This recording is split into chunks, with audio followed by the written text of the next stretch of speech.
Hello students, good morning all of you. So dear students, we are going to continue the chapter microorganisms. Okay, dear students, today we are going to learn about food preservation. Okay, in the last class we have learned about that microorganisms can harm in many ways. Okay, हर तरीके से हमें मतलब harm कर सकते हैं by causing disease, by spoiling our foods and by damaging crops and by damaging different materials, cloths वगैरह. तो भाई डिजीज से बचने के लिए तो हमने आपको बताया कि आपको क्या करना है. Proper sanitation and sanitization also. ठीक है, सैनिटाइजेशन जरूरी है, आपकी क्लीन लाइनें जरूरी है, हर चीज जो है आपको ढक के रखना है तो ताकि जो माइक्रो ऑर्गेनिज्म्स हैं वो उनको टाइम ही ना मिल पाए कि वो बीमारियां पैदा कर पाए. ओके, तो ये हम कर सकते हैं डिजीज से बचने के लिए. बाकी जैसे कि आपका फूड को स्पॉइल कर लेते हैं तो उनसे हमें बचने के लिए क्या करना है, तो that is food preservation. Okay, so what is food preservation? It is a process of treating and storing the food, okay, to prevent its spoilage either by killing the microorganisms or by inhibiting their growth. ठीक है, so ये जो food preservation है वो एक process है जिसमें हम food को इस तरह से treat करते हैं, इस तरह से उसको store करते हैं कि हम उसको microorganisms से बचाने के लिए माइक्रो ऑर्गेनिज्म्स को या तो हम मार के ही वो कर सकते हैं या फिर हम उनको इस तरह से ट्रीट करेंगे कि वो उनकी ग्रोथ ही ना हो पाए, inhibiting by inhibiting their growth.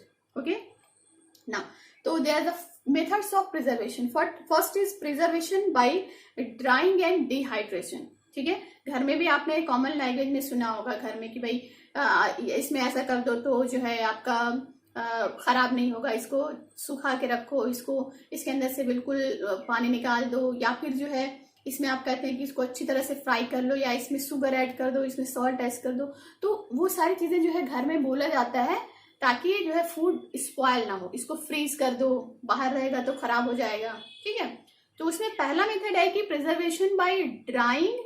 ठीक है, और बाय डिहाइड्रेशन. ठीक है, यानी कि हम इस तरह से प्रिजर्व कर सकते हैं कि उसको ड्राई कर सकते हैं. ठीक है, ड्राई इन आइदर बाय इन सन. ठीक है, धूप में रख के उसको सुखा दीजिए, या फिर हम उसको जो है आपका वो कर सकते हैं यानी कि डिहाइड्रेट कर सकते हैं, उसमें से उसका वाटर निकाल सकते हैं. ठीक है, सो कुछ चीजें ऐसी होती हैं जैसे कि कुछ वेजिटेबल्स होते हैं dehydrated either by drying in the sun और बाय हीटिंग.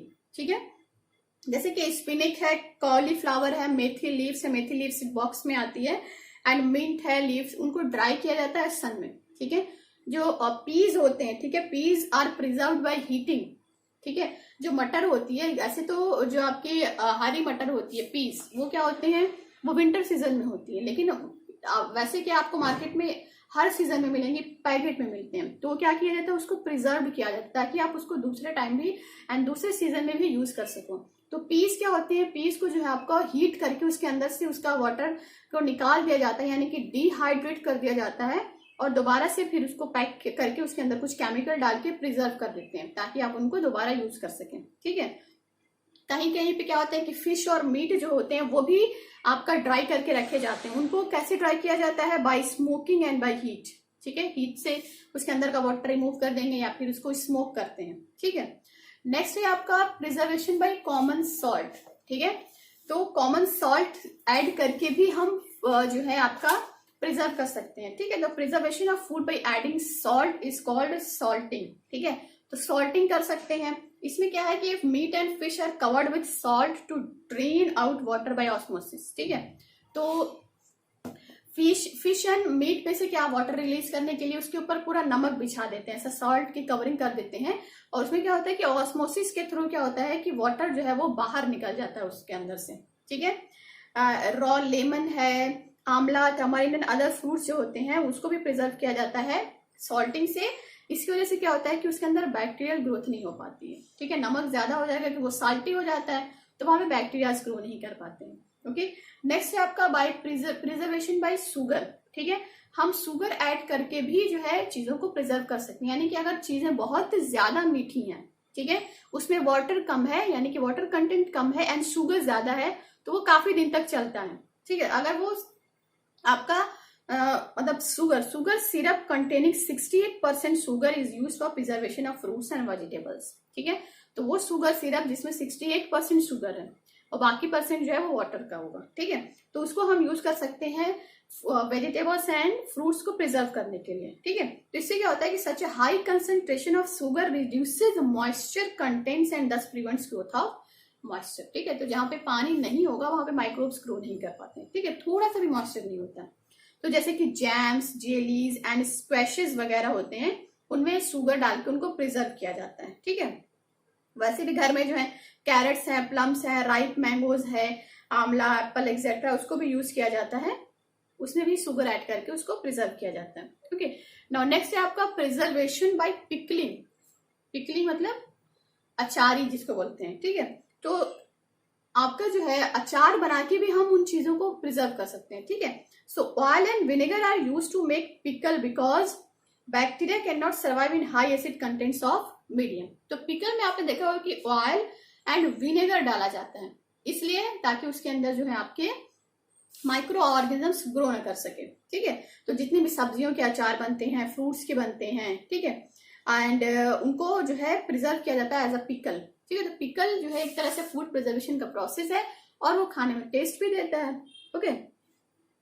ना अगर शुगर और सॉल्ट उसमें ऐड करते हैं टेस्ट की वजह से, ओके। नाउ नेक्स्ट है आपका प्रिजर्वेशन बाय केमिकल्स, मतलब चीजों में हम केमिकल डाल के फूड को प्रिजर्व कर सकते हैं, ठीक है। सो साइट्रिक एसिड डाला जाता है पिकल्स में जो बाजार में मिलते हैं, ठीक है। और बाकी कुछ चीजों में जो है आपके दो केमिकल यूज किए जाते हैं, फूड प्रिजर्वेटिव्स उसको बोलते हैं, ठीक है। और वो WHO वर्ल्ड हेल्थ ऑर्गेनाइजेशन ने इसको जो है अप्रूव किया है कि दो ही केमिकल जो है वो हम फूड प्रिजर्वेटिव की तरह यूज कर सकते हैं, मतलब पैक्ड फूड और जो बॉक्स में जो फूड आते हैं उसमें जो है हम ये जो केमिकल्स हैं उनको ऐड कर सकते हैं, ठीक है। वो केमिकल्स क्या है आपका sodium benzoate and sodium metabisulphide, ठीक है। तो ये दो केमिकल है, sodium benzoate and sodium metabisulphide, तो इनको जैम्स, जेलीज वगैरह में यूज किया जाता है, okay. Now next is the preservation by pasteurization, ठीक है। पास्चराइजेशन करके भी हम फूड को प्रिजर्व कर सकते हैं। एंड पास्चराइजेशन क्या होता है, तो पास्चराइजेशन है आपका बेसिकली मिल्क में किया जाता है। तो it is a process of heat and cold treatment to which milk is subjected to make is bacteria free, ठीक है।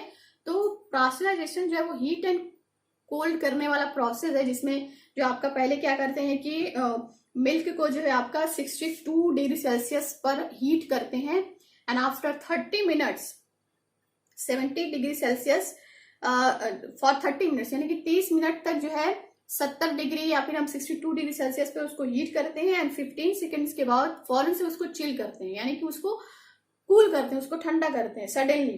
तो ये क्या होता है आपका, इससे जो है उसके अंदर जो बैक्टीरियाज होते हैं वो ग्रो नहीं कर पाते, वो बिल्कुल मर जाते हैं।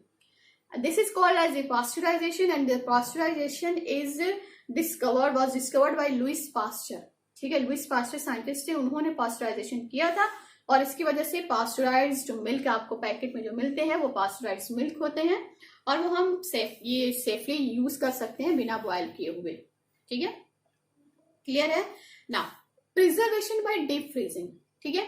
हीट की वजह से हम जो है बाय हीटिंग हम फूड को प्रिजर्व कर सकते हैं, बाय फ्रीजिंग भी फूड को प्रिजर्व कर सकते हैं। लेकिन फ्रिज में रखने के लिए है कि नॉर्मल फ्रिज में अगर आपने रख दिया कि 0 डिग्री सेल्सियस टेम्परेचर है तो ठीक है, तो मतलब 1-2 दिन तक चलेगा।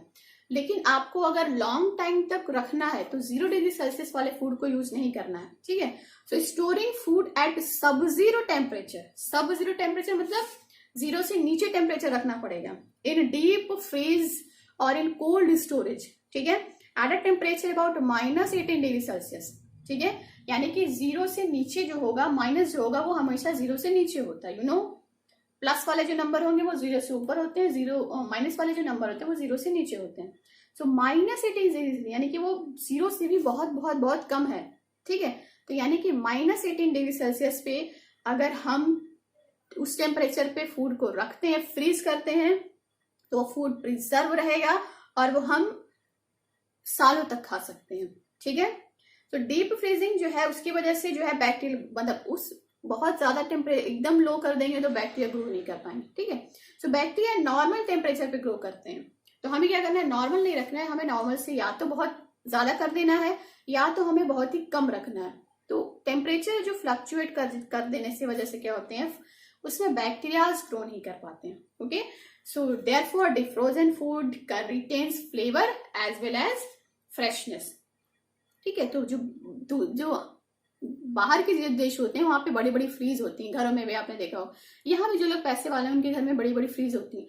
तो उनमें क्या होता है कि हमारे जो नॉर्मल फ्रीज होते हैं उसके बहुत ही लो टेम्परेचर रखते हैं. तो वो एक बार फूड पका देते हैं तो वो कई दिन तक खाते हैं. और वहां पे उसमें जो सब्जियां वगैरह भी रखते हैं तो वो कई दिनों तक फ्रेश रहती हैं. तो हमें अगर फ्रीज पे फूड को प्रिजर्व करना है तो हमें -डिग्री पे, मतलब माइनस पे टेम्परेचर रखना होगा. Okay, clear? Now that's enough for today.